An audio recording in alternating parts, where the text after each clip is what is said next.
It needs that signal. We need more power.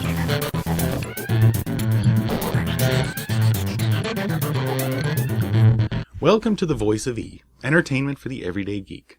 I am your host, Elliot Miller, and this is my Star Trek Into Darkness preview show. As we all know, Star Trek Into Darkness will be released to theaters on May 17th. I don't know if there are any spoilers coming in my preview because the movie isn't out yet. Let me say, though, that I will be talking about the events in the 4-issue prequel comic books from IDW Publishers, as well as the events from the original series episode Where No Man Has Gone Before. It's been suspected from the beginning, at least by me and others, that the plot for Into Darkness will loosely follow some of the events that occurred in the original series episode I mentioned, from Where No Man Has Gone Before. The following plot synopsis for the episode comes from Wikipedia. The starship USS Enterprise is on an exploratory mission to leave the galaxy. En route, the damaged ship's recorder of the SS Valiant, an Earth spaceship lost 200 years earlier, is found. The record is incomplete, but it reveals that the Valiant had been swept from its path by a magnetic space storm, and that the crew had frantically searched for information about extrasensory perception, or as lay people call it, ESP, in the ship's library computer. The recording ends with the captain of the Valiant apparently giving a self-destruct order. Kirk decides that they need to know what happened to the Valiant, and the Enterprise crosses the edge of the galaxy where it encounters a strange barrier, which damages the ship's systems and warp drive, forcing a retreat. At the same time, 9 crew members are killed, and both helmsman Gary Mitchell and ship psychiatrist Dr. Elizabeth Denner are knocked unconscious by the barrier's effect. When he awakens, Mitchell's eyes glow silver, and he begins to display remarkable psionics. Mitchell becomes increasingly arrogant and hostile toward the rest of the crew, declaring that he has become godlike, enforcing his desires with fearsome displays of telepathic and telekinetic power. Science Officer Spock comes to believe that the Valiant crew members may have experienced the same phenomenon, and destroyed the ship to keep the power from spreading. He advises Kirk that Mitchell may have to be killed before his powers develop further.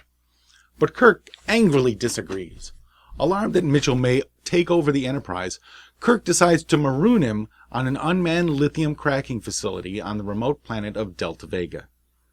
Once there, the landing party tries to confine Mitchell, but his powers have become too great. He goes on a rampage, kills Navigator Lieutenant Lee Kelso, and escapes, taking with him Dr. Denner, who has now developed similar powers. Kirk follows and appeals to Dr. Denner's humanity for help. Before Mitchell can kill Kirk, the Doctor attacks and weakens him.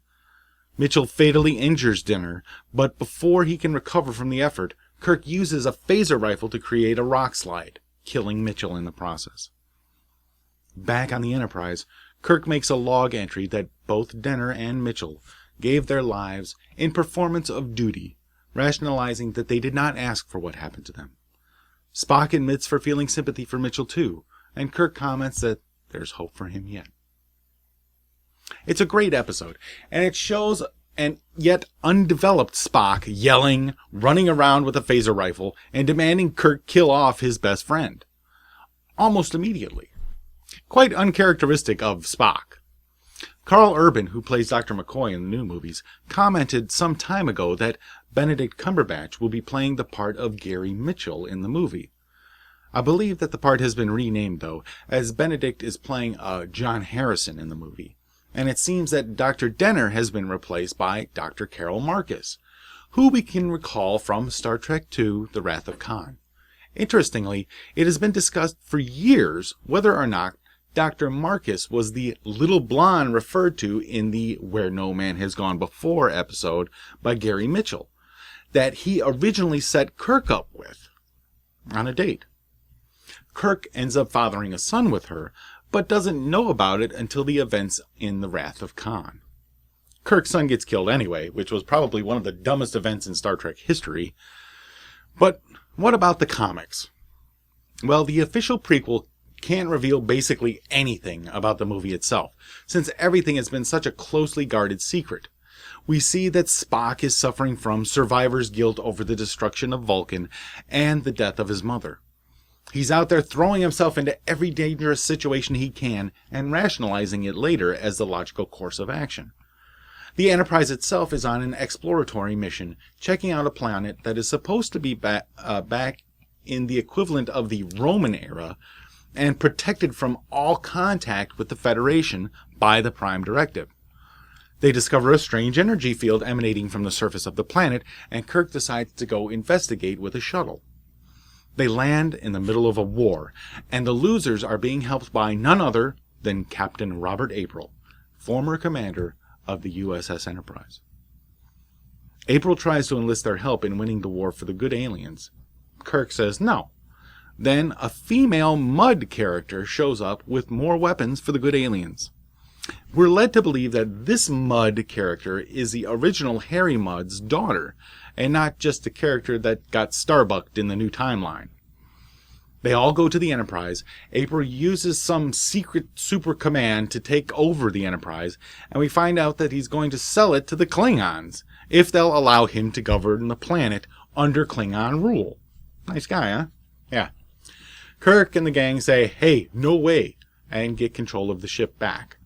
They have to run, though, as they are way outclassed by the weapons of the Klingons. Commander Kor is left in charge of the planet, and Starfleet has no idea why the Klingons wanted to control that particular planet in the first place.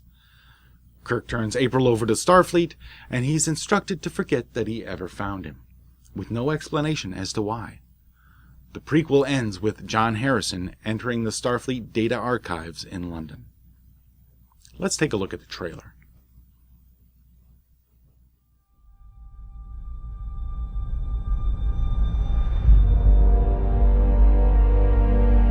You think you can't make mistakes? But the choices you make could get yourself and everyone under your command killed. But I believe in you, Jim.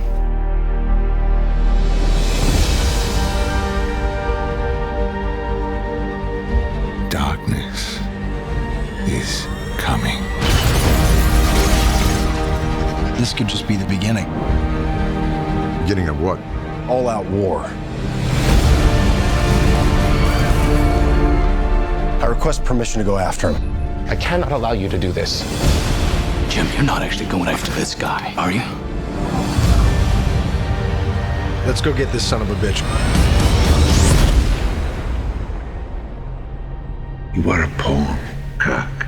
Sir, there's a ship heading right for us. You can't even guarantee the safety of your own crew.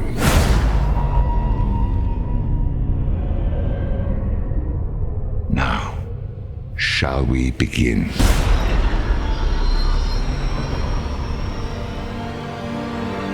I'm sorry.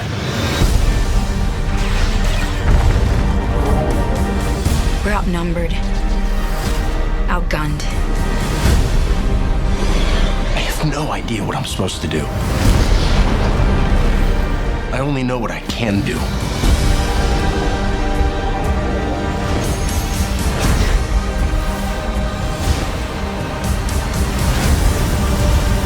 The ship's dead, sir. She's gone. No, she's not.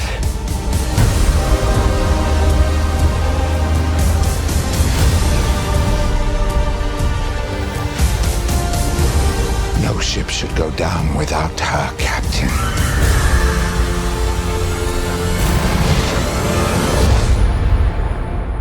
I believe in you, Jim.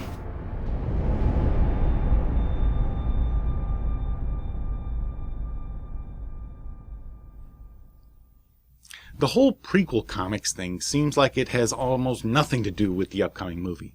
But we do get to see Admiral Pike, Captain April, Mudd's daughter, who might actually be a robot, you never know, and a pretty good story with lots of interaction for Kirk and Spock. The rest of the crew are pretty secondary.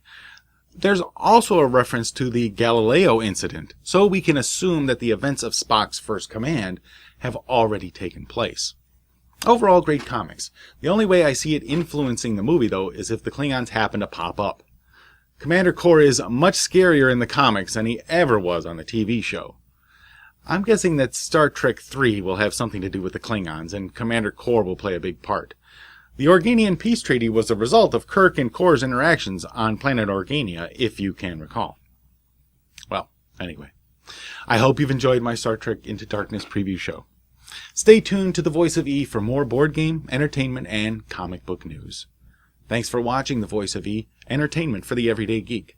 I'm your host, Elliot Miller, and until next time, Get me that signal. We need more power.